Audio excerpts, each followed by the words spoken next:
Stop wasting your beautiful evenings. ನಿಮ್ಮ ಸುಂದರವಾದ ಸಂಜೆಗಳನ್ನು waste ಮಾಡೋದನ್ನು ನಿಲ್ಲಿಸಿ. ದಿನವೆಲ್ಲ ಪೂರ್ತಿ ನೀವು ಕೆಲಸ ಮಾಡಿರ್ತೀರ, ಸಂಜೆ ಅಂತೂ ನಿಮಗೆ ಟೈಮ್ ಸಿಕ್ಕೇ ಸಿಗತ್ತೆ. ಈ ಸುಂದರವಾದ ಸಂಜೆಯನ್ನು ವೇಸ್ಟ್ ಮಾಡೋಕ್ಕೆ ಹೋಗ್ಬೇಡಿ. ಈ ಸಂಜೆಯನ್ನು ಹೆಂಗೆ ಪ್ರಾಫಿಟೇಬಲ್ ಆಗಿ, ಪ್ರೊಡಕ್ಟಿವ್ ಆಗಿ, ಯೂಸ್ಫುಲ್ ಆಗಿ ಕಳೆಯೋದು ಅನ್ನೋದರ ಮೇಲೆ ಸ್ವಲ್ಪ ಫೋಕಸ್ ಮಾಡಿ. ಒಂದು ವೇಳೆ ನೀವೇನಾದರೂ ನಿಮ್ಮ ಸುಂದರ ಸಂಜೆಗಳನ್ನು ಸರಿಯಾಗಿ ಬಳಸಿಕೊಂಡ್ರೆ ನಿಮ್ಮ ಹೆಲ್ತ್, ವೆಲ್ತ್, ಹ್ಯಾಪಿನೆಸ್ ಮತ್ತು ರಿಲೇಷನ್ಶಿಪ್ಗಳು ಖಂಡಿತವಾಗಿಯೂ ಇಂಪ್ರೂವ್ ಆಗ್ತವೆ. ನಾನು ಕೂಡ ಆಲ್ಮೋಸ್ಟ್ ಎಲ್ಲರ ಹತ್ರ ನನ್ನ ಸಂಜೆಗಳನ್ನು ಹಾಗೆ ವೇಸ್ಟ್ ಮಾಡ್ತಾ ಇದ್ದೆ. ಪ್ರತಿದಿನ ಬೆಳಿಗ್ಗೆ ನಾನು 5 ಗಂಟೆಗೆ ಎದ್ದೇಳುವೆ. ಎದ್ದ ತಕ್ಷಣ ಒಂದು 2 ಗಂಟೆ ನನ್ನ ಹೆಲ್ತ್ ಮೇಲೆ yoga, exercise, running, cycling, fitness, meditation ಅಂತೇಳಿ ಅಲ್ಲಿ ಕೊಡುವೆ. ಅದಾದ ನಂತರ ಸ್ನಾನ ಮಾಡಿಬಿಟ್ಟು 1 ಗಂಟೆ ಇವತ್ತು ಫುಲ್ ಡೇ ಏನೇನೆಲ್ಲ ಕೆಲಸ ಮಾಡೋದಿದೆ, ಆಫೀಸ್ನಲ್ಲಿ ಯಾರಿಗೆ ಯಾವ ಕೆಲಸ ಹೇಳೋದಿದೆ, ಯಾರ ಕೆಲಸ ರಿವ್ಯೂ ಮಾಡೋದಿದೆ, ಏನೇನೆಲ್ಲ ಮಾಡೋದಿದೆ, ಮತ್ತು ಇವತ್ತು ನನಗೆ ಯಾವ ಯಾವ ಕ್ಲಾಸ್ಗಳಿವೆ ಮತ್ತು ಅವುಗಳನ್ನು ಹ್ಯಾಂಡಲ್ ಮಾಡೋದು ಹೇಗೆ ಎಲ್ಲವನ್ನು ಕೂಡ ನಾನು ಪ್ಲ್ಯಾನ್ ಮಾಡುವೆ, ಅಂದರೆ ಟು ಡು ಲಿಸ್ಟ್ ಮಾಡುವೆ. ಸೊ ಅದಾದ ನಂತರ ನಾನು ಟಿಫಿನ್ ಮಾಡಿಕೊಂಡು 10 ಗಂಟೆಗೆ ಆಫೀಸಿಗೆ ಹೋಗುವೆ. ವಾಪಸ್ ಬರೋಕ್ಕೆ ಸಂಜೆ 6 ಆಗುತ್ತೆ. ಈ ರೀತಿ ನನ್ನ ಶೆಡ್ಯೂಲ್ ಇತ್ತು.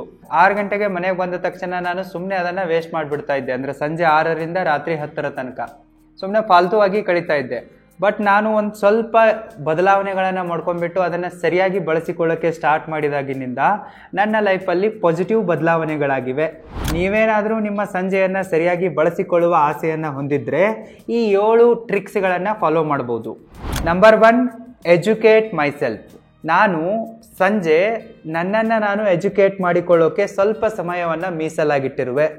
ಈ ಟೈಮಲ್ಲಿ ನಾನು ಬುಕ್ಸ್ಗಳನ್ನು ಓದುವೆ, ಜೊತೆಗೆ ಕೆಲವೊಂದಿಷ್ಟು ವಿಡಿಯೋ ಬುಕ್ಸ್ಗಳನ್ನು, ಆಡಿಯೋ ಬುಕ್ಸ್ಗಳನ್ನು ಕೂಡ ಕೇಳುವೆ, ಜೊತೆಗೆ ಯೂಟ್ಯೂಬ್ ವಿಡಿಯೋಗಳನ್ನು ನೋಡುವೆ. ಈ ರೀತಿ ಫೈನಾನ್ಸ್ ಮತ್ತು ಬಿಸ್ನೆಸ್ನ ರಿಲೇಟೆಡ್ ಆಗಿ ಏನೇನೆಲ್ಲ ಮಾರ್ಕೆಟ್ನಲ್ಲಿ ನಡೀತಾ ಇದೆ ಅನ್ನೋದನ್ನೆಲ್ಲ ತಿಳ್ಕೊಂಬಿಟ್ಟು ನಾನು ನನ್ನನ್ನು ಎಜುಕೇಟ್ ಮಾಡಿಕೊಳ್ತಾ ಇರುವೆ.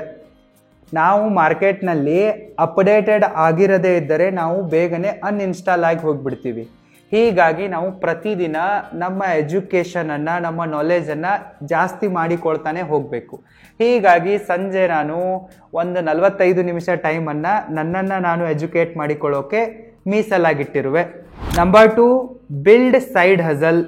ನಾವು ಎಷ್ಟೇ ದುಡಿದ್ರೂ ಕೂಡ ನಮಗೆ ಒಂದು ಸ್ವಲ್ಪ ಸೈಡ್ ಹಸಲ್ಗಳು, ಸೈಡ್ ಇನ್ಕಮ್ ಸೋರ್ಸ್ಗಳು, ಪ್ಯಾಸಿವ್ ಇನ್ಕಮ್ ಸೋರ್ಸ್ಗಳು ಇರಲೇಬೇಕು. ಬರೀ ನಾವು ದುಡ್ಡಿಗಾಗಿ ಒಂದೇ ಒಂದು ಮೂಲದ ಮೇಲೆ ಡಿಪೆಂಡ್ ಆದ್ವಪ್ಪ ಅಂತಂದರೆ, ಆ ಮೂಲ ಏನಾದರೂ ಬಂದಾಯ್ತಪ್ಪ ಅಂತಂದರೆ ನಾವು ಬೀದಿಗೆ ಬರ್ತೀವಿ. ಫಾರ್ ಎಕ್ಸಾಂಪಲ್, ನೀವೀಗ ಜಾಬ್ ಮಾಡ್ತಾ ಇದ್ದೀರಾ, ಆ ಜಾಬ್ ಹೋಯ್ತಪ್ಪ ಅಂತಂದರೆ ನೀವು ರೋಡಿಗೆ ಬಂದುಬಿಡ್ತೀರಾ. ನೀವಿರ್ತೀರಾ, ನಿಮ್ಮ ಹೆಂಡತಿ ಮಕ್ಕಳು ಇರ್ತಾರೆ, ಅವರನ್ನು ಸಾಕೋದಿರತ್ತೆ, ಲೋನ್ ಮಾಡ್ಕೊಂಡಿರ್ತೀರಾ, ಅದರ EMI ಕಟ್ಟೋದಿರತ್ತೆ, ಹೀಗೆ ಸಾಕಷ್ಟು ಜವಾಬ್ದಾರಿಗಳಿರ್ತವೆ. ಹೀಗಾಗಿ ನಾವು ಯಾವತ್ತೂ ಕೂಡ ಒಂದೇ ಒಂದು ಇನ್ಕಮ್ ಸೋರ್ಸ್ನ ಮೇಲೆ ಡಿಪೆಂಡ್ ಆಗಲೇಬಾರ್ದು. ಮತ್ತು ಬರೀ ಆ್ಯಕ್ಟಿವ್ ಸೋರ್ಸ್ಗಳ ಮೇಲೆ ಕೂಡ ಡಿಪೆಂಡ್ ಆಗಬಾರ್ದು. ನಮ್ಮ ಹತ್ರ ಮಲ್ಟಿಪಲ್ ಇನ್ಕಮ್ ಸೋರ್ಸ್ಗಳಿರಬೇಕು ಮತ್ತು ಪ್ಯಾಸಿವ್ ಇನ್ಕಮ್ ಸೋರ್ಸ್ಗಳು ಕೂಡ ಇರಬೇಕು. ಸೊ ಹೀಗಾಗಿ ನಾನು ಸಂಜೆಯ ಟೈಮಲ್ಲಿ ಈಗಾಗಲೇ ನನಗೆ ಮಲ್ಟಿಪಲ್ ಇನ್ಕಮ್ ಸೋರ್ಸ್ಗಳಿವೆ, ಪ್ಯಾಸಿವ್ ಇನ್ಕಮ್ ಸೋರ್ಸ್ಗಳು ಕೂಡ ಇವೆ. ಆದರೂ ಕೂಡ ನಾನು ಸಂಜೆಯ ಟೈಮನ್ನು ಯಾಕೆ ವೇಸ್ಟ್ ಮಾಡೋದಂಥೇಳಿ ಈ ಇನ್ಕಮ್ ಸೋರ್ಸ್ಗಳನ್ನು ಇಂಪ್ರೂವ್ ಮಾಡ್ತಾ ಇರುವೆ. ನಿಮಗೆ ಈಗಾಗಲೇ ಸೈಡ್ ಇನ್ಕಮ್ ಸೋರ್ಸ್ಗಳು, ಪ್ಯಾಸಿವ್ ಇನ್ಕಮ್ ಸೋರ್ಸ್ಗಳಿದ್ರೆ ಅವುಗಳನ್ನು ಇಂಪ್ರೂವ್ಮೆಂಟ್ ಮಾಡಿ, ಮಲ್ಟಿಪ್ಲೈ ಮಾಡಿ, 10x ಗ್ರೋತ್ ಮಾಡಿ. ನಿಮ್ಗೆ ಯಾವುದೇ ಸೈಡ್ ಇನ್ಕಮ್ ಸೋರ್ಸ್ಗಳಿಲ್ಲಪ್ಪ ಅಂತಂದರೆ ಸೈಡ್ ಹಸಲ್ ಮಾಡಿ. ಸೈಡ್ ಇನ್ಕಮ್ ಸೋರ್ಸ್ಗಳನ್ನ, ಪ್ಯಾಸಿವ್ ಇನ್ಕಮ್ ಸೋರ್ಸ್ಗಳನ್ನ ಕ್ರಿಯೇಟ್ ಮಾಡುವುದಕ್ಕಾಗಿ ನಿಮ್ಮ ಸಂಜೆಯ ಸಮಯವನ್ನು ಇನ್ವೆಸ್ಟ್ ಮಾಡಿ. ನಿಮಗೆ ಸೈಡ್ ಹಸಲ್ಗೆ ಬೆಸ್ಟ್ ಎಕ್ಸಾಂಪಲ್ ಕೊಡಬೇಕಂತಂದರೆ ಯೂಟ್ಯೂಬ್ ಚಾನಲ್ ಕ್ರಿಯೇಟ್ ಮಾಡಿ. ಯೂಟ್ಯೂಬ್ ಚಾನಲ್ ಕ್ರಿಯೇಟ್ ಮಾಡೋದ್ರಿಂದ ನಿಮ್ಮ ನಾಲೆಜ್ ಕೂಡ ಜಾಸ್ತಿ ಆಗುತ್ತೆ, ನಿಮ್ಮಲ್ಲಿರೋ ನಾಲೆಜನ್ನು ಶೇರ್ ಮಾಡ್ಬೋದು, ಒಂದು ಹೊಸ ಇನ್ಕಮ್ ಸೋರ್ಸ್ ಆಗುತ್ತೆ, ಮತ್ತು ಇದು ಪ್ಯಾಸಿವ್ ಆಗಿಯೂ ಕೂಡ ಇದೆ, ಮತ್ತು ಇದನ್ನು ನಿಮ್ಮ ಮನೆಯಿಂದಲೇ ಆರಾಮಾಗಿ ನೀವು ಮಾಡ್ಬೋದು. ಒಂದು ವೇಳೆ ನಿಮಗೇನಾದರೂ ಯೂಟ್ಯೂಬ್ ಚಾನಲ್ ಕ್ರಿಯೇಷನು ಮತ್ತು ಮ್ಯಾನೇಜ್ಮೆಂಟ್ನ ಬಗ್ಗೆ ಕಲಿಯುವ ಆಸೆ ಇದ್ದರೆ ನೀವು ನಮ್ಮ ಯೂಟ್ಯೂಬ್ ಕ್ರಿಯೇಟರ್ ಕೋರ್ಸಿಗೆ ಜಾಯ್ನ್ ಆಗಿ ಕಲಿಬೋದು. ಇನ್ನು ಯೂಟ್ಯೂಬ್ ಚಾನಲ್ ರನ್ ಮಾಡೋಕ್ಕೆ ನಿಮಗೆ ವಿಡಿಯೋ ಮಾಡೋಕ್ಕೆ ಬರಬೇಕು, ವಿಡಿಯೋ ಎಡಿಟಿಂಗ್ ಬರಬೇಕು. ಸೊ ಅದಕ್ಕಾಗಿ ನೀವು ನಮ್ಮ ಮೊಬೈಲ್ ವಿಡಿಯೋ ಎಡಿಟಿಂಗ್ ಕೋರ್ಸಿಗೆ ಮತ್ತು ಪ್ರೊಫೆಷ್ನಲ್ ವಿಡಿಯೋ ಎಡಿಟಿಂಗ್ ಕೋರ್ಸಿಗೆ ಜಾಯ್ನ್ ಆಗಿ ಕಲಿಬೋದು. ಎಲ್ಲದರ ಲಿಂಕು ಈ ವಿಡಿಯೋದ ಡಿಸ್ಕ್ರಿಪ್ಷನ್ ಬಾಕ್ಸಲ್ಲಿದೆ, ಚೆಕ್ ಮಾಡಿ. ಏನು ಮಾಡ್ತಿರೋ, ಹೆಂಗೆ ಮಾಡ್ತಿರೋ ಗೊತ್ತಿಲ್ಲ, ಒಟ್ಟಿನಲ್ಲಿ ಒಂದು ಸೈಡ್ ಹಸಲನ್ನು ಬೇಗನೆ ಶುರು ಮಾಡಿ. Number 3, learn new skills. ನಾನೀಗ ಹೊಸ ಹೊಸ ಸ್ಕಿಲ್ಗಳನ್ನು ಕಲಿಯೋದಕ್ಕಾಗಿ ನನ್ನ ಸಂಜೆಯ ಸಮಯವನ್ನು ಇನ್ವೆಸ್ಟ್ ಮಾಡ್ತಾ ಇರುವೆ. ನಿಮಗೆ ಯಾವ ಸ್ಕಿಲ್ಗಳು ಕಲಿಯೋಕೆ ಇಷ್ಟ ಇದೆಯೋ ಆ ಸ್ಕಿಲ್ಗಳನ್ನು ಕಲೀರಿ. ಟು ಬಿ ಫ್ರ್ಯಾಂಕ್ ಆಗಿ ಹೇಳಬೇಕಂತಂದರೆ ನಾನೀಗ ಕುಕ್ಕಿಂಗನ್ನು ಕಲಿತಾ ಇರುವೆ. ಸೊ ನಾವೇ ಅಡುಗೆ ಮಾಡಿಕೊಂಡು ತಿನ್ನೋದ್ರಲ್ಲಿ ಒಂದು ಮಜಾನೇ ಬೇರೆ ಇದೆ. ಸೊ ಮುಂದೆ ಮದುವೆ ಆದ ತಕ್ಷಣ ಹೆಂಡತಿನ ಇಂಪ್ರೆಸ್ ಮಾಡೋಕ್ಕೆ ಬರ್ಬೋದು, ಇಲ್ಲ ಅವಳೇನಾದರೂ ಜಗಳ ಮಾಡಿಕೊಂಡು ತವ್ರ ಮನೆಗೆ ಹೋದರೆ ಉಪವಾಸ ಸಾಯೋದಕ್ಕಿಂತ ನಮ್ಮ ಸೇಫ್ಟಿಗಾಗಿ ಇರಲಿ ಅಂತ ಅನ್ನಿಸ್ತು. ಅದಕ್ಕಾಗಿ ಕಲಿತಾ ಇರಬೇಕು ಕುಕ್ಕಿಂಗು. ಒಂದು ಫನ್ನಿ ಎಕ್ಸ್ಪೀರಿಯನ್ಸ್ ಇದೆ. ಮುಂಚೆ ನನಗೆ ಬೇಸಿಕ್ ಆಗಿರೋ ಅಡುಗೆ ಅಷ್ಟೇ ಬರ್ತಾಯಿತ್ತು, ಬಟ್ ಈಗ ನಾನು ದೊಡ್ಡ ದೊಡ್ಡ ಡಿಶಸ್ಗಳನ್ನು ಕೂಡ ಮಾಡ್ತಾ ಇರುವೆ, ಪ್ರಾಕ್ಟೀಸ್ ಮಾಡ್ತಾ ಇರುವೆ, ಕಲಿತಾ ಇರುವೆ. ಮತ್ತು ಹೊಸ ಸ್ಕಿಲ್ಗಳನ್ನು ನಾವು ಕಲಿತಾ ಇರ್ತೀವಲ್ಲ, ಸೊ ನಮ್ಮ ಫೋಕಸ್ ಅದ್ರ ಮೇಲೆ ಹೋಗುತ್ತೆ. ಮತ್ತು ನಮ್ಮ ಲೈಫಲ್ಲಿ ಏನು ಬೇಜಾರಿರುತ್ತೋ, ಲೋನ್ಲಿನೆಸ್ ಇರುತ್ತೋ, ಡಿಪ್ರೆಷನ್ ಇರುತ್ತೋ, ನೆಗೆಟಿವಿಟಿ ಇರುತ್ತೋ ಅದೆಲ್ಲ ಕೂಡ ಹೋಗುತ್ತೆ. ಸೊ ನಾವು ಕಲಿಯೋದ್ರ ಮೇಲೆ ಫೋಕಸ್ ಮಾಡಿದಾಗ ಹಳೆಯ ಅನಾವಶ್ಯಕ ವಿಷಯಗಳು ಕೂಡ ಎಲ್ಲವೂ ನಮ್ಮಿಂದ ಹೋಗ್ತವೆ, ನಮ್ಮ ತಲೆಯಿಂದ ಹೋಗ್ತವೆ. ಮತ್ತು ಈ ಕುಕ್ಕಿಂಗ್ನ ಜೊತೆಗೆ ನಾನು ಜನರನ್ನು ಕೌನ್ಸಿಲಿಂಗ್ ಮಾಡೋದನ್ನು ಕೂಡ ಕಲಿತಾ ಇರುವೆ. ನನ್ನ ಫ್ರೆಂಡ್ ಒಬ್ಬಳಿದ್ದಾಳೆ, ಅವಳು ಗೈನಕಾಲಜಿಸ್ಟ್ ಇದ್ದಾಳೆ. ಅವಳ ಅಂಡರ್ನಲ್ಲಿ ನಾನು ನ್ಯೂಟ್ರಿಷನಿಸ್ಟ್ ಆಗಿ ಸ್ವಲ್ಪ ಜನರನ್ನು ಕೌನ್ಸಿಲಿಂಗ್ ಮಾಡೋದು, ಡಯಟ್ ಪ್ಲ್ಯಾನ್ ಮಾಡಿಕೊಡೋದು ಕಲಿತಾ ಇರುವೆ. ಈಗ ನಾನು PG ಡಿಪ್ಲೊಮಾ ಇನ್ ನ್ಯೂಟ್ರಿಷನ್ ಮಾಡ್ತಾ ಇರುವೆ. ಸೊ ಅದರ ಜೊತೆಗೆ ಇದನ್ನು ಕೂಡ ಕಲಿತಾ ಇರುವೆ. ಇದು ಕೂಡ ಒಂದು ಸ್ಕಿಲ್ ಆಗಿದೆ. ಅಂದರೆ ಜನರ ಪ್ರಾಬ್ಲಮ್ಗಳನ್ನು ಕೇಳೋದು, ಅವರಿಗೆ ಗೈಡ್ ಮಾಡೋದು, ಅವರಿಗೆ ಡಿಪ್ರೆಷನ್ನಿಂದ, ಎಂಜೈಟಿಯಿಂದ ಹೊರಬರೋಕ್ಕೆ ಹೆಲ್ಪ್ ಮಾಡೋದು. ಸೊ ಈ ಥರ ಒಂದು ಸ್ಕಿಲ್ ಇದೆ, ಇದನ್ನು ಕೂಡ ನಾನು ಕಲಿತಾ ಇರುವೆ. ಮತ್ತು ನಮ್ಮ ಕಾಲೋನಿಯ ಜನ ಎಲ್ಲ ಬರ್ತಾ ಇರ್ತಾರೆ, ಅದರಲ್ಲಿ ಕೆಲವೊಂದಿಷ್ಟು ಜನರಿಗೆ ರೋಗಗಳು ಬಂದಿರ್ತವೆ, ಅವರಿಗೋಸ್ಕರ ಡಯಟ್ ಪ್ಲ್ಯಾನ್ ಮಾಡಿಕೊಡೋದು. ಈ ಥರದ ಸ್ಕಿಲ್ಗಳನ್ನು ನಾನು ಕಲಿಯೋಕೆ ನನ್ನ ಸಂಜೆಯನ್ನು ಬಳಸಿಕೊಳ್ತಾ ಇರುವೆ. ನಂಬರ್ 4, ಬಜೆಟಿಂಗ್ ಮೈ ಫೈನಾನ್ಸ್. ನಾನು ವಾರಕ್ಕೆ ಒಂದು ಸರ್ತಿನಾದರೂ ಅಟ್ಲೀಸ್ಟ್ ಸಂಜೆಯ ಸಮಯದಲ್ಲಿ ನನ್ನ ಬಜೆಟಿಂಗನ್ನು ಮಾಡ್ತಾ ಇರುವೆ. ಮುಂಚೆ ನಾನು ಒಂದು ತಿಂಗಳಿಗೊಮ್ಮೆ ಬಜೆಟಿಂಗನ್ನು ಮಾಡ್ತಾ ಇದ್ದೆ. ಎಷ್ಟು ಹಣ ಇನ್ಕಮ್ ಆಗಿ ಬಂತು, ಎಷ್ಟು ಎಕ್ಸ್ಪೆನ್ಸ್ ಆಯಿತು, ಎಷ್ಟು ಸೇವಿಂಗ್ ಆಯಿತು, ಸ್ಟಾಕ್ ಮಾರ್ಕೆಟಲ್ಲಿ ಎಷ್ಟು ಇನ್ವೆಸ್ಟ್ ಮಾಡಿದೆ, ಎಷ್ಟು FD ಮಾಡಿದೆ, ಇನ್ಶೂರೆನ್ಸ್ ಇವೆ ಎಲ್ಲ ಅವುಗಳನ್ನು ರಿನ್ಯೂ ಮಾಡಬೇಕಾ, ಅವುಗಳ ಪ್ರೀಮಿಯಮ್ ಬಂದಿದೆನಾ, ಈ ರೀತಿ ಎಲ್ಲವನ್ನು ಕೂಡ ನೋಡ್ತಾ ಇದ್ದೆ. ಮತ್ತು ಯಾವುದಾದ್ರೂ ಲೋನಿನ EMI ಕಟ್ಟೋದಿದೆನಾ, ರೆಂಟ್ ಪೇ ಆಗಿದೇನೆ ಇಲ್ವಾ, ಮೆಸ್ ಬಿಲ್ ಆಗಿದೇನೆ ಇಲ್ವಾ, ಕಾರ್ ಡೀಸೆಲ್ಲು, ಕಾರ್ ಸರ್ವಿಸಿಂಗು, ಈ ರೀತಿ ಏನೇನೆಲ್ಲ ಖರ್ಚಾಗತ್ತೋ, ಏನೇನೆಲ್ಲ ಇದೆಯೋ ಇವುಗಳನ್ನೆಲ್ಲವನ್ನು ನಾನು ಲೆಕ್ಕಾಚಾರ ಮಾಡ್ತಾ ಇದ್ದೆ ಬರೀ ತಿಂಗಳಿಗೊಂದು ಸರ್ತಿ. ಸೊ ತಿಂಗಳಿಗೊಂದು ಸರ್ತಿ ಮಾಡುವಾಗ ಅದೇನಾಗ್ತಾ ಇತ್ತಪ್ಪ ಅಂದರೆ ಕೆಲವೊಂದಿಷ್ಟು ವಿಚಾರಗಳು ಮಿಸ್ ಆಗ್ತಾ ಇದ್ವು. ಈಗ ನಾನು ವಾರಕ್ಕೆ ಒಂದು ದಿನ ಸಂಜೆ ನಾನು ವೀಕ್ಲಿ ಬಜೆಟನ್ನು ಮಾಡ್ತಾ ಇರುವೆ. ಸೊ ಹೀಗಾಗಿ ಫೈನಾನ್ಸ್ನ ಮೇಲೆ ಮತ್ತಷ್ಟು ಹಿಡಿತ ಸಿಕ್ಕಿದೆ, ಮತ್ತಷ್ಟು ಜಾಸ್ತಿ ದುಡ್ಡು ಸೇವ್ ಆಗ್ತಾ ಇದೆ. ಮತ್ತು ಎಮರ್ಜೆನ್ಸಿ ಫಂಡನ್ನು ಬಿಲ್ಡ್ ಮಾಡೋದು, ಅಪಾರ್ಚುನಿಟಿ ಫಂಡನ್ನು ಬಿಲ್ಡ್ ಮಾಡೋದು, ಇದರ ಮೇಲೂ ಕೂಡ ನಾನು ಮತ್ತಷ್ಟು ಸೀರಿಯಸ್ ಆಗಿ ಫೋಕಸ್ ಮಾಡ್ತಾ ಇರುವೆ. ಸೊ ನೀವು ಕೂಡ ಈ ರೀತಿ ಮಾಡ್ಬೋದು. ನಿಮಗೆ ಇದನ್ನೆಲ್ಲ ಮಾಡೋದು ಹೆಂಗಂತ ಗೊತ್ತಿರಲ್ಲ ಅಂತಂದರೆ ನೀವು ನನ್ನ ಚಾನಲ್ನ ಪ್ಲೇಲಿಸ್ಟಿಗೆ ಹೋಗಿ ಅಲ್ಲಿ 100 days ಲೈಫ್ ಚೇಂಜಿಂಗ್ ಕೋರ್ಸ್ ಅಂತ ಇದೆ, ಅದನ್ನು ನೋಡಿ ನಿಮಗೆ ಗೊತ್ತಾಗುತ್ತೆ. Number 5, make good relationships. ನಾನು ಒಳ್ಳೊಳ್ಳೆ ಸಂಬಂಧಗಳನ್ನು, ಹೊಸ ಫ್ರೆಂಡ್ಶಿಪ್ಗಳನ್ನು ಬೆಳೆಸಿಕೊಳ್ಳುವುದಕ್ಕಾಗಿ ಮತ್ತು ಕ್ರಿಯೇಟ್ ಮಾಡುವುದಕ್ಕಾಗಿ ಈ ಸಂಜೆಯ ಸಮಯವನ್ನು ಈಗ ಇನ್ವೆಸ್ಟ್ ಮಾಡ್ತಾ ಇರುವೆ. ಮುಂಚೆ ನಾನು ಎಷ್ಟೇ ಜನ ನನಗೆ ಫ್ರೆಂಡ್ ರಿಕ್ವೆಸ್ಟ್ ಕಳಿಸಿದ್ರು ಕೂಡ, ವಾಟ್ಸಪ್ಪಲ್ಲಿ ಮೆಸೇಜ್ ಮಾಡಿದ್ರು ಕೂಡ, ಇಮೇಲ್ ಮಾಡಿದ್ರು ಕೂಡ, ಕಾಲ್ ಮಾಡಿದ್ರು ಕೂಡ, ಎಲ್ಲವನ್ನ ಕೂಡ ನಾನು ಡಿಟ್ಯಾಚ್ಡ್ ಮಾಡ್ಕೊತಾ ಇದ್ದೆ, ಡಿಸ್ಟೆನ್ಸ್ ಮೇಂಟೈನ್ ಮಾಡ್ತಾ ಇದ್ದೆ. ಬೇಡ ಬೇಡ ಬೇಡ ಅಂತೇಳಿ ಬಿಟ್ಬಿಡ್ತಾ ಇದ್ದೆ. ಬರೀ ಒಬ್ಬ ವ್ಯಕ್ತಿಯ ಮೇಲೆ ನಾನು ಜಾಸ್ತಿ ಫೋಕಸ್ ಕೊಟ್ಟಿದ್ದೆ. ಬಟ್ ಈಗ ಹೆಂಗಾಗ್ಬಿಟ್ಟಿದೆಯಪ್ಪ ಅಂತಂದರೆ, ನಾವು ಬೇಗನೆ ಗ್ರೋ ಆಗಬೇಕಪ್ಪ ಅಂತಂದರೆ ನಮ್ಮ ನೆಟ್ವರ್ಕ್ಗಳು ಚೆನ್ನಾಗಿರಬೇಕು. ಮತ್ತು ಜನ ಯಾರಾದರೂ ನನ್ನಿಂದ ಏನೋ ನಾಲೆಜ್ ಸಿಗತ್ತೆ, ನನ್ನಿಂದ ಏನೋ ಹೆಲ್ಪ್ ಆಗತ್ತೆ ಅಂತೇಳಿ ಭರವಸೆ ಇಟ್ಕೊಂಡು ಬರ್ತಾ ಇದ್ದಾರೆ ಅಂತಂದರೆ ಅವರಿಗೆ ಟೈಮ್ ಕೊಡಬೇಕು. ಸೊ ಎಲ್ರಿಗೂ ಕೂಡ ಜನ ಪ್ರೀತಿ ವಿಶ್ವಾಸವನ್ನು ತೋರಿಸಲ್ಲ, ಎಲ್ಲರನ್ನ ಕೂಡ ಜನ ನಂಬಲ್ಲ. ಬಟ್ ಜನ ನನ್ನನ್ನು ನಂಬ್ತಾ ಇದ್ದಾರೆ, ಪ್ರೀತಿ ವಿಶ್ವಾಸ ತೋರಿಸ್ತಾ ಇದ್ದಾರೆ, ಮತ್ತು ನನ್ನಿಂದ ಅವ್ರಿಗೇನೋ ಹೆಲ್ಪ್ ಆಗತ್ತೆ ಅಂತೇಳಿ ಭರವಸೆ ಇಟ್ಕೊಂಡು ಬರ್ತಾ ಇದ್ದಾರೆ ಅಂತಂದರೆ ಸೊ ಅವರಿಗೆ ನಾನು ಟೈಮ್ ಕೊಡ್ತಾ ಇರುವೆ. ಕೆಲವೊಂದಿಷ್ಟು ಜನ ದೋಸ್ತಿ ಅಂತ ಬರ್ತಾ ಇದ್ದಾರೆ, ಕಾಪಿಗೆ ಹೋಗೋಣ, ಅಲ್ಲಿ ಟಿಫಿನ್ ಚೆನ್ನಾಗಿರುತ್ತೆ, ಅಲ್ಲಿ ತಿನ್ನೋಕೆ ಹೋಗೋಣ ಅಂತೆಲ್ಲ ಕರಿತಾ ಇದ್ದಾರೆ. ಬೋತ್ ಹುಡುಗರು ಕರಿತಾ ಇದ್ದಾರೆ, ಹುಡುಗಿರು ಕರಿತಾ ಇದ್ದಾರೆ. ಮುಂಚೆ ನನ್ನನ್ನು ನಾನು ರಿಸ್ಟ್ರಿಕ್ಟ್ ಮಾಡ್ಕೊಂಡ್ಬಿಟ್ಟಿದ್ದೆ.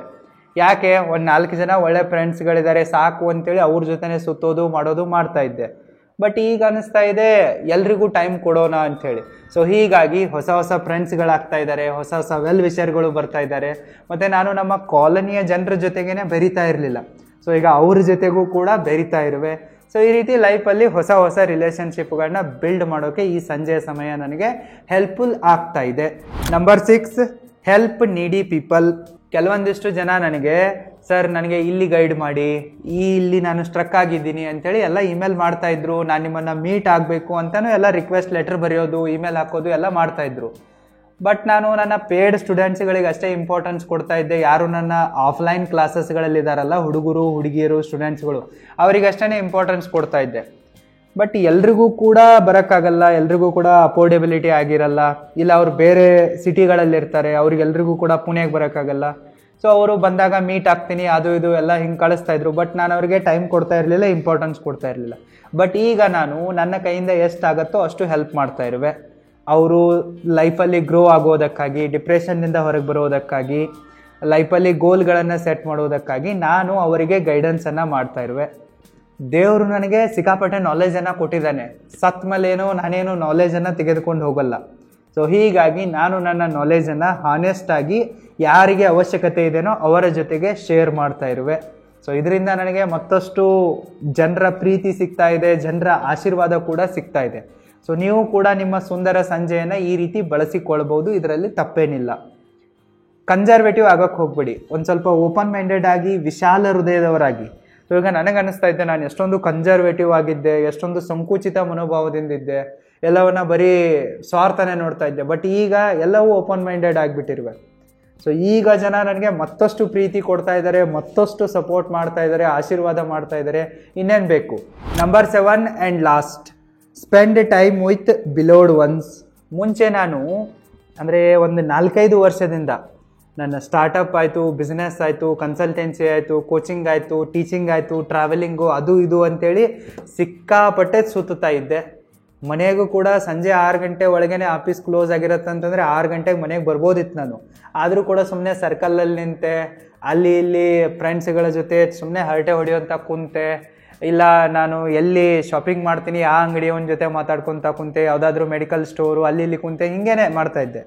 ಬಟ್ ನಾನು ನನ್ನನ್ನು ಪ್ರೀತಿಸುವವರಿಗೆ ಟೈಮೇ ಕೊಡ್ತಾ ಇರಲಿಲ್ಲ, ನನ್ನ ಪ್ರೀತಿ ಪಾತ್ರರಿಗೆ ಟೈಮ್ ಕೊಡ್ತಾ ಇರಲಿಲ್ಲ. ಅಂದರೆ ನಮ್ಮ ಅಕ್ಕಳಿಗೂ ಕೂಡ ನಾನು ಟೈಮ್ ಕೊಡ್ತಾ ಇರಲಿಲ್ಲ. ಅಂತಂದರೆ ನಾನು ಮನೆಯಾಗ ಬರುವಷ್ಟರಲ್ಲಿ ನಮ್ಮ ಅಕ್ಕ ಊಟ ಮಾಡಿ ಮಲ್ಕೊಂಡು ಬಿಡ್ತಾ ಇದ್ಲು. ಇನ್ನು ಬೆಳಗ್ಗೆ ಅಕ್ಕ ಎದ್ದು ಎಲ್ಲ ಪ್ರಿಪೇರಾಗಿ ಮಾಡೋ ತನಕ ನಾನು ಹಾಗೆ 6-7 ತನಕ ಮಲ್ಕೋತಾ ಇದ್ದೆ. ಯಾಕಂದರೆ ಲೇಟಾಗಿ ಬರ್ತಾ ಇದ್ದೆ, ಲೇಟಾಗಿ ಮಲಗ್ತಾ ಇದ್ದೆ. ಸೊ ಹೀಗಾಗಿ ನಾನು ಸರಿಯಾಗಿ ಅಕ್ಕನ ಜೊತೆಗೂ ಮಾತಾಡ್ತಾ ಇರಲಿಲ್ಲ, ಭಾವನ ಜೊತೆಗೂ ಮಾತಾಡ್ತಾ ಇರಲಿಲ್ಲ. ಸೊ ನಮ್ಮ ಭೇಟಿ ಆಗೋದೇ ಅಪರೂಪ ಆಗಿಬಿಟ್ಟಿತ್ತು. ಅಕ್ಕ ಅಂತೂ ಆಫೀಸ್ನಲ್ಲಿ ಮೀಟ್ ಆಗ್ತಾ ಇದ್ಲು, ಯಾಕಂದರೆ ಅವಳೇ ಬಿಗ್ ಬಾಸ್ ಅಂತಂದರೆ ಅವಳಿಗೆಲ್ಲ ಅಪ್ಡೇಟ್ ಕೊಡಲೇಬೇಕು. ನಾನು ಲೇಟಾಗಿ ಆಫೀಸಿಗೆ ಬಂದರೂ ಅವಳು ಮೀಟ್ ಆಗಲೇಬೇಕು, ಕೇಳಲೇಬೇಕು. ಅಲ್ಲಿ ಅಕ್ಕ ಸಿಗ್ತಾ ಇದ್ಲು. ಬಟ್ ಭಾವನ ಜೊತೆ ಮಾತುಕತೆ ಆಗ್ತಾ ಇರಲಿಲ್ಲ. ಸೊ ನಮ್ಮ ಮಕ್ಕಳಿಗೆ ಒಬ್ಬಳು ಸಣ್ಣ ಮಗಳಿದ್ದಾಳೆ ಶಿವನ್ಯ ಅಂಥೇಳಿ. ಸೊ ಅವಳು ಕೂಡ ಮಾಮ ನಿನ್ನ ಜೊತೆ ಮಾತಾಡಬೇಕು, ನಾನು ಹೋಮ್ವರ್ಕ್ ಮಾಡೋಕ್ಕೆ ಹೆಲ್ಪ್ ಮಾಡು, ಸೊ ನಮ್ಮ ಸ್ಕೂಲಲ್ಲಿ ಎಲ್ಲ ಟೀಚರ್ಸು ನಿನ್ನ ಐಡೆಂಟಿಫೈ ಮಾಡ್ತಾರೆ, ನೀನೇ ಬಾ ಪೇರೆಂಟ್ಸ್ ಮೀಟಿಂಗ್ಗೆ, ನೀನು ಬಂದರೆ ನಂದು ಹವಾ ಆಗತ್ತೆ. ಸೊ ಹೀಗೆಲ್ಲ ರಿಕ್ವೆಸ್ಟ್ ಮಾಡ್ಕೊತಾ ಇದ್ಲು. ಬಟ್ ಅವಳ ಜೊತೆಗೂ ನಾನು ಜಾಸ್ತಿ ಟೈಮ್ ಸ್ಪೆಂಡ್ ಮಾಡ್ತಾ ಇರಲಿಲ್ಲ. ಮತ್ತು ಕಾಲೋನಿಯಲ್ಲಿರುವ ಆಂಟಿಗಳೆಲ್ಲ ನಿನ್ನ ಮದುವೆ ಯಾವಾಗ ಅಂತೇಳಿ ತಲೆ ತಿಂತಾರೆ ಅಂತೇಳಿ ಅವರಿಂದಲೂ ಕೂಡ ನಾನು ದೂರ ಓಡ್ತಾ ಇದ್ದೆ. ಬಟ್ ಈಗ ಹೆಂಗೆ ಮಾಡ್ತಾ ಇದ್ದೀನಪ್ಪ ಅಂತಂದರೆ ಎಲ್ರಿಗೂ ಟೈಮ್ ಕೊಡ್ತಾ ಇರುವೆ, ಪ್ರೀತಿ ಪಾತ್ರರಿಗೆ ಟೈಮ್ ಕೊಡ್ತಾ ಇರುವೆ. ಸೊ ಪ್ರತಿದಿನ ನಾನು ನಮ್ಮ ಮಕ್ಕಳಿಗೂ ಕೂಡ ಮೀಟ್ ಮಾಡುವೆ. ಅವಳು ಮೆಸೇಜ್ ಹಾಕಿರ್ತಾಳೆ, ಟೈಮ್ ಟು ಟೈಮಿಗೆ ರಿಪ್ಲೈ ಮಾಡುವೆ ನಾನು ಹೊರಗಡೆ ಇದ್ದರೆ. ಬಟ್ ಅವಳು ಕಾಳಜಿ ಮಾಡ್ತಾ ಇದ್ದಾಳೆ ಅಂತಂದರೆ ಅವಳಿಗೂ ಕೂಡ ನಾನು ಕೇರ್ ಮಾಡಬೇಕು, ಟೈಮ್ ಕೊಡಬೇಕು. ನಮ್ಮ ಭಾವನಿಗೂ ಕೂಡ ಅವನಿಗೇನಾದರೂ ಹೆಲ್ಪ್ ಬೇಕಾ, ಸಪೋರ್ಟ್ ಮಾಡಬೇಕಾ, ಅವ್ರ ಬಿಸ್ನೆಸ್ಸು, ಸೊ ಅದರಲ್ಲೂ ಕೂಡ ನಾನು ಟೈಮ್ ಸ್ಪೆಂಡ್ ಮಾಡ್ತಾ ಇರುವೆ. ಈಗ ಚಿಕ್ಕ ಮಕ್ಕಳು ಇರ್ತಾರಲ್ಲ, ಮನೆಯಲ್ಲಿ ಒಂದು ಚಿಕ್ಕ ಮಗು ಇದೆ ನಮ್ಮ ಅಕ್ಕಂದು. ಸೊ ಅದರ ಜೊತೆಗೆ ಕಾಲೋನಿಯಲ್ಲೂ ಕೂಡ ಸಣ್ಣ ಮಕ್ಕಳಿವೆ. ಬಟ್ ಅವು ಕೂಡ ನನ್ನನ್ನು ಮೀಟ್ ಆಗಬೇಕು, ಮಾತಾಡಿಸ್ಬೇಕು, ನಿನ್ನ ಹತ್ರ ಒಳ್ಳೊಳ್ಳೆ ಗ್ಯಾಜೆಟ್ಸ್ ಇವೆ, ಸೈಕಲ್ ಇವೆ, ಎಲ್ಲನೂ ಇದೆ, ಶೇರ್ ಮಾಡು ಅಂತೇಳಿ ಅವು ಚಿಕ್ಕ ಮಕ್ಕಳೆಲ್ಲ ಕೇಳ್ತಾಯಿದ್ರು. ಬಟ್ ನಾನು ರೂಮಲ್ಲಿದೆ, ಯಾವ್ದು ಬೇಕೋ ತೊಗೊಂಡು ಹೋಗಿ ಅಂತ ಇದ್ದೆ, ಜಾಸ್ತಿ ತಲೆ ಕೆಡಿಸ್ಕೊಳ್ತಾ ಇರಲಿಲ್ಲ. ಬಟ್ ಈಗ ನನಗೆ ಗೊತ್ತಾಗಿದೆ, ನಮ್ಮ ಪ್ರೀತಿ ಪಾತ್ರರೊಂದಿಗೆ ಯಾರು ನಮ್ಮನ್ನು ಕೇರ್ ಮಾಡ್ತಾರೋ, ಪ್ರೀತಿಸ್ತಾರೋ ಅವರೊಂದಿಗೆ ಟೈಮ್ ಸ್ಪೆಂಡ್ ಮಾಡೋದ್ರಿಂದ ನಮ್ಮ ಮೆಂಟಲ್ ಹೆಲ್ತ್ ಇರುತ್ತಲ್ಲ, ಇದು ಸ್ಟಡಿ ಆಗಿರುತ್ತೆ. ಅಂದರೆ ಒಂದು ಒಳ್ಳೆ ಪಾಸಿಟಿವ್ ವೈಬ್ಸ್ಗಳು ಬರ್ತವೆ. ಮತ್ತು ನಮಗೆ ಗೊತ್ತೇ ಆಗಲ್ಲ ನಮ್ಮ ಟೈಮ್ ಹೆಂಗೆ ಹೋಗ್ತಾ ಇದೆ ಅಂಥೇಳಿ. ಮೈಂಡ್ ರಿಫ್ರೆಶ್ ಕೂಡ ಆಗುತ್ತೆ, ಪಾಸಿಟಿವಿಟಿ ಹೆಚ್ಚಾಗುತ್ತೆ, ಮತ್ತು ಒಂದು ಎಮೋಷ್ನಲ್ ಸಪೋರ್ಟ್ ಕೂಡ ಸಿಕ್ಕಂಗಾಗುತ್ತೆ. ಮತ್ತು ಇದು ಹೆಲ್ದಿ ಹ್ಯಾಬಿಟ್ ಆಗಿದೆ. ಸೊ ಈ ರೀತಿ ನಾನು 7 ಹೊಸ ಕೆಲಸಗಳನ್ನು ಮಾಡೋದರ ಮೂಲಕ ನನ್ನ ಸಂಜೆಯನ್ನು ವೇಸ್ಟ್ ಮಾಡೋದನ್ನು ನಿಲ್ಲಿಸಿರುವೆ. ಸೊ ಇದರಿಂದ ನಾನಂತೂ ಈಗ ಸಿಕ್ಕಾಪಟ್ಟೆ ಹ್ಯಾಪಿಯಾಗಿರುವೆ, ಹೆಲ್ದಿಯಾಗಿರುವೆ, ರಿಲೇಷನ್ಶಿಪ್ಗಳು ಇಂಪ್ರೂವ್ ಆಗಿವೆ, ಫೈನಾನ್ಸ್ ಇಂಪ್ರೂವ್ ಆಗಿದೆ, ಎಲ್ಲವೂ ಕೂಡ ಒಂಥರ ಹೊಸ ಫೀಲಿಂಗ್ ಇದೆ, ಒಂಥರ ಮಸ್ತ್ ಫೀಲಿಂಗ್ ಇದೆ. ಸೊ ನಿಮಗೂ ಕೂಡ ಇದು ಇಷ್ಟ ಆಯ್ತಪ್ಪ ಅಂತಂದರೆ ನೀವು ಕೂಡ ಟ್ರೈ ಮಾಡಿ ನೋಡಿ, ನಿಮಗೇನು ರಿಸಲ್ಟ್ ಸಿಗ್ತವೆ ಅನ್ನೋದನ್ನು ಮತ್ತೆ ಬಂದು ಕಮೆಂಟ್ ಮಾಡಿ. All the very best. Thank you so much.